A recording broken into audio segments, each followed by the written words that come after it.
जय श्री कृष्ण दोस्तों। हिंदू धर्म में गाय को सर्वोपरि माना गया है क्योंकि गाय में जो है वो सभी देवता निवास करते हैं। इसीलिए तो गाय की हर चीज जो है वो किसी न किसी उपयोग के लिए की जाती है, चाहे गौमूत्र से हो या गोबर से हो।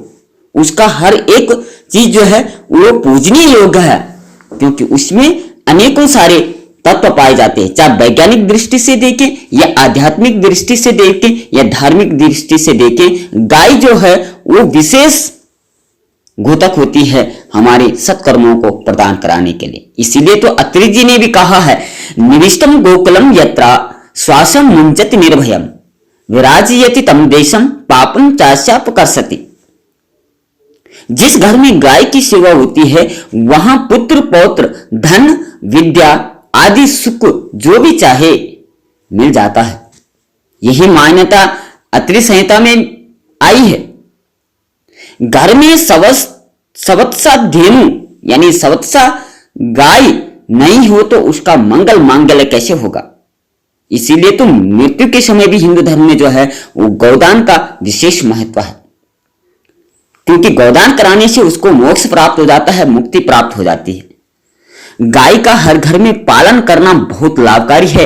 इससे घरों में सर्व बाधाओं और विघ्नों का निवारण हो जाता है, बच्चों में भय नहीं रहता है। विष्णु पुराण में कहा गया है, जो हमारे अष्टादश पुराण है उनमें से विष्णु पुराण में कहा गया है कि जब श्री कृष्ण पूतना के दुग्धपान से डर गए तो नंद दंपति ने गाय की पूंछ घुमाकर उसकी नजर उतारी और उसका भय निवारण हो गया। समस्ता गाय के शकुन लेकर माता में यात्रा में जाने से सिद्ध होता है।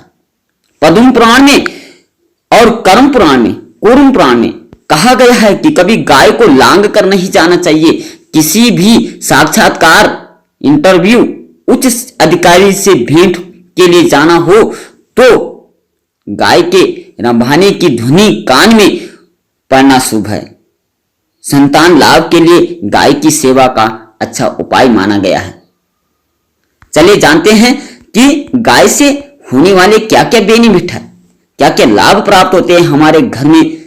या यात्रा में जाते समय गाय को देखना, सपने में गाय को देखना, या गाय का स्पर्श करना, या घर में गाय होना, क्या क्या लाभदायक होती है, क्या क्या फायदे होते हैं इससे। आइए जानते हैं कुछ विशेष फायदों के बारे में आपको बताएंगे जिससे आपके आंख कान खुल जाएंगे। दोस्तों, पहला है कि ज्योतिष शास्त्र में गोधूलिका का समय विवाह के लिए सर्वोत्तम माना गया है। गोधूलिका का मतलब होता है कि जब शाम के समय गाय के खुरों से निकलने वाली जो धूल है उस समय जो है वो विवाह का विशेष मुहूर्त होता है। उससे पवित्र समय कोई और नहीं हो सकता है। दूसरा है, यदि यात्रा के प्रारंभ में गाय सामने पड़ जाए अथवा अपने बछड़े को दूध पिलाती हुई सामने गाय पड़ जाए तो यात्रा बहुत सफल होती है, आपको लाभदायक प्राप्त होगा। तीसरा है, पितृदोष से मुक्ति मिलती है। अक्सर व्यक्ति की कुंडली में पितृदोष पाया जाता है, उसके सब कार्य अमांगलिक होते जाते हैं। सूर्य चंद्रमा मंगल या शुक्र की युति राहु से हो तो पितृदोष होता है। ये जो पाप ग्रह माने गए हैं। यह भी मान्यता है कि सूर्य का संबंध पिता से एवं मंगल का संबंध रक्त यानी खून से होने के कारण सूर्य यदि शनि राहु केतु के साथ स्थित हो या दृष्टि उसकी पड़ रही हो तथा मंगल की युति और राहु या केतु से हो तो पितृदोष होता है। लेकिन इस दोष से जीवन संघर्ष बन जाता है। यदि पितृदोष हो तो गाय को प्रतिदिन या केवल प्रतिदिन न कर सको, शहर में या संभव नहीं हो पाता है तो अमावस्या के दिन, प्रत्येक माह अमावस्या पड़ती है, अमावस्या के दिन गाय को रोटी गुड़ और हरा चारा खिलाने से पितृदोष समाप्त हो जाता है। और जिसके घर में गाय है वो तो हमेशा उसको थोड़ा थोड़ा कर खिलाए तो पितृदोष जड़ से मिट जाता है। चौथा है, जिस घर में गाय होती है उसमें वास्तु दोष स्वतः ही समाप्त हो जाता है क्योंकि गौशाला के बराबर पवित्र कोई अन्य स्थान नहीं होता है और वही स्वर्गलोक का द्वार माना जाता है। और पांचवा है, किसी की जन्म कुंडली में सूर्य नीच राशि तुला पर हो या अशुभ स्थिति में हो अथवा केतु के द्वारा परेशानियां आ रही हो तो गाय में सूर्य केतु नाड़ी होने से फलस्वरूप गाय की पूजा करनी चाहिए, दोष समाप्त हो जाता है। छठा है, जन्म पत्री में यदि शुक्र अपनी नीच राशि कन्या पर हो, शुक्र की दशा चल रही हो या शुक्र अशुभ भाव 6, 8 या 12वें भाव में हो तो प्रातः काल में के भोजन में एक रोटी सफेद रंग की गाय को खिलानी चाहिए। शुक्र का नीचत्व समाप्त हो जाता है, क्योंकि शुक्र का रंग सफेद है, इसलिए सफेद रोटी खिलाने से वह शुक्र दोष समाप्त हो जाता है।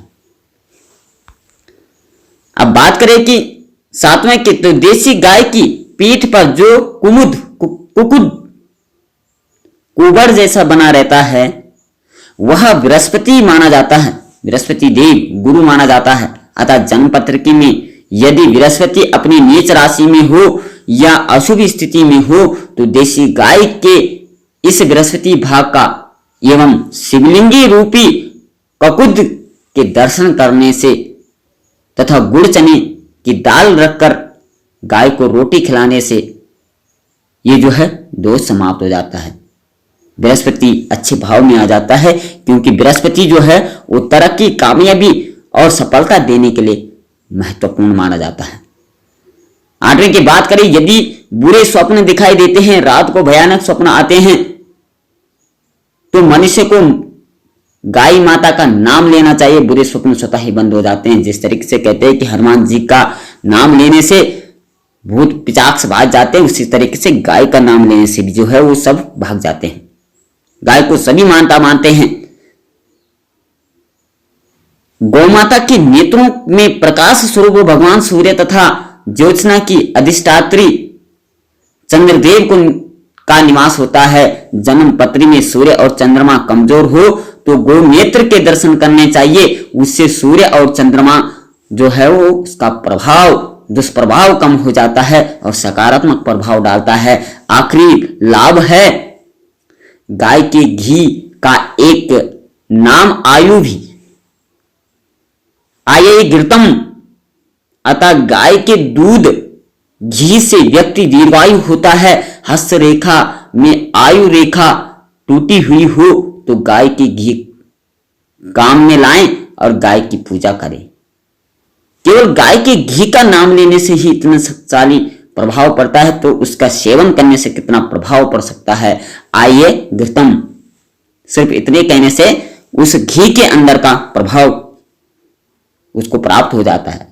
चलिए जानते हैं कि वास्तु दोष निवारण में गाय किस तरह काम करती है। जिस स्थान, भवन, घर निर्माण अगर आप करना हो, यदि वहां पर बछड़े वाली गाय को लाकर बांधा जाए, वहां संभावित वास्तु दोष स्वतः ही समाप्त हो जाता है। और जिस घर में गाय होती है वहां तो वास्तु दोष होता ही नहीं है, चाहे दिशाएं कैसी भी हो, त्रिकोण दिशा हो, कोई भी हो, वो सारे दोष, वास्तु दोष में जितने भी अपशगुन आते हैं वो सब समाप्त हो जाते हैं। कार्य विघ्न पूरा हो जाता, निर्विघ्न से पूरा हो जाता है और समापन तक आर्थिक बाधाएं नहीं आती है। गाय के प्रति भारतीय आस्था में को अभिव्यक्त करने की आवश्यकता नहीं है, क्योंकि गाय सहज रूप से भारतीय जनमानस की रची बची हुई गौ सेवा को एक कर्तव्य के रूप में माना चाहिए। गाय सृष्टि का मातृका कही जाती है और गाय सृष्टि की मां कही जाती है। गाय के रूप में पृथ्वी की करुण पुकार और विष्णु का अवतार के लिए निवेदन के प्रसंग पुराणों में बहुत प्रसिद्ध है। इसीलिए गाय को माता का रूप दे करके उसके संरक्षण के लिए हमें कार्य करना चाहिए। उस गाय को केवल दुग्ध उत्पादन का स्रोत नहीं मानना चाहिए, बल्कि उसको एक देव रूप में स्थापित करके उसकी सेवा करने से हमें मुक्ति प्राप्त होती है और हमारे बुरे कर्म सदकर्मों की ओर जाते हैं। तो आशा है इस वीडियो से आपको जरूर कुछ सीखने को मिला होगा। अगर सीखने को मिला होगा कमेंट में जय गौ माता अवश्य लिखें और उस गाय के लिए संकल्प लें कि मैंने इसके संरक्षण के लिए कार्य करना। जय श्री कृष्ण दोस्तों, राधे राधे।